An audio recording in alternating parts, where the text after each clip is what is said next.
자, 이 문제를 보면 먼저 추계 방정식을 구해야 되죠. 자, 1번과 4번이 틀렸는데, 1번은, 자, y는 3x 제곱 플러스 2, 이렇게 되어 있습니다. 자, 이거는 해석을 두 가지로 해서 문제를 풀 수 있는데, 어떤 방법을 풀든 정확하게 똑같은 답이 나올 겁니다. 일단은 이거를 완전 제곱꼴로 해석할 수 있습니다. 완전 제곱꼴. 왜냐하면은 여기에 1차항이 없고 요게 완전 제곱식이니까. 자, 그럼 그리고 여기 상수밖에 없죠. 완전 제곱꼴일 때는 완전 제곱식이 0일 때가 추계 방정식입니다. 그래서 x equals to 0가 추계 방정식이라고 생각을 할 수가 있겠죠. 추계 방정식. 그 다음에 x가 0인 것을 집어넣으면 그때의 y좌표가 나오고 그것을 이용하면 우리가 꼭지점도 얘기를 할 수가 있겠죠. 0을 집어넣으면 y는 2가 나오니까 0,2가 꼭지점이 된다. 이렇게 바로 얘기를 할 수가 있습니다.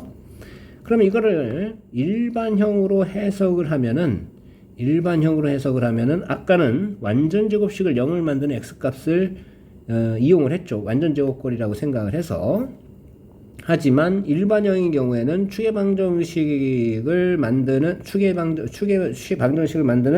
공식이 있죠. 마이너스 b. 그런데 여기에 b는 x의 1차항의 개수입니다. 0이죠.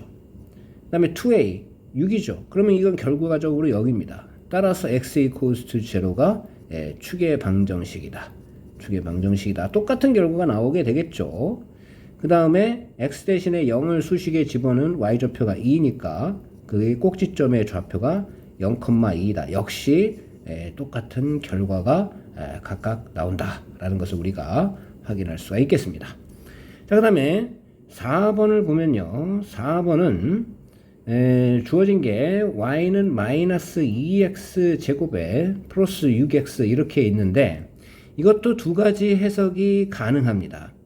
하나는 이거를 그냥 이 상태에서는 그냥 일반형이라고 생각을 하고 문제를 푸는 게 낫겠네요. 두 가지 해석이 물론 가능하긴 하지만 비효율적입니다. 그래서 이제 추계 방정식은 일반형이라고 생각을 하면은 어떻게 되죠? x는 마이너스 b가 6이죠. 그 다음에 그 다음에 2a인데 마이너스 4가 되겠죠.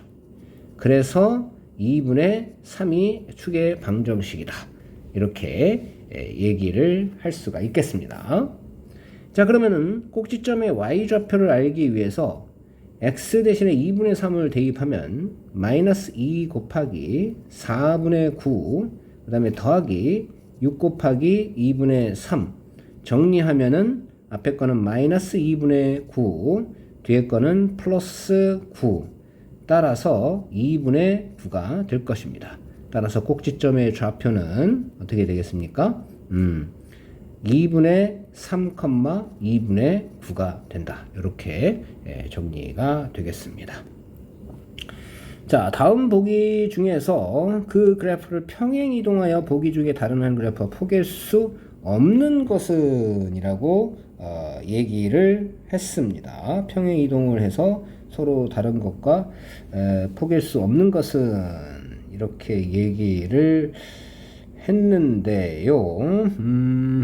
평행 이동만을 이용을 해가지고 포개해야 되는데 일단은 x제곱의 개수를 다른 말로 최고차항의 개수죠.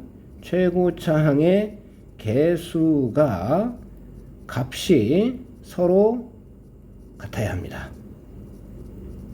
같아야 서로 평행 이동으로 겹치게 할 수 있습니다. 자, 그렇다면은 최고차항의 개수 기역번은 얼마죠? 1입니다. 니은번은 얼마죠? 마이너스 2입니다. 디귿번은 얼마죠? 디귿번은 2입니다. 디귿번은 2. 그 다음에 리을번은 마이너스 2. 그 다음에 미음번은 서로 다른 한 그래프와 마이너스 2죠.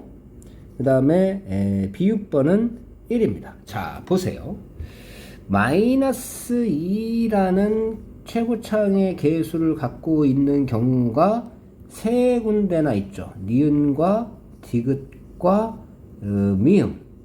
자, 얘네들은 서로 겹칠 수가 있습니다. 평행이동을 하면. 그리고 또한 기역과 비읍은 서로 또 평행이동하면 겹칠 수 있습니다. 왜냐하면 최고차항의 개수가 똑같이 1이기 때문에. 하지만 디귿은 아무리 평행이동을 해도 다른 것들과 겹칠 수가 없습니다.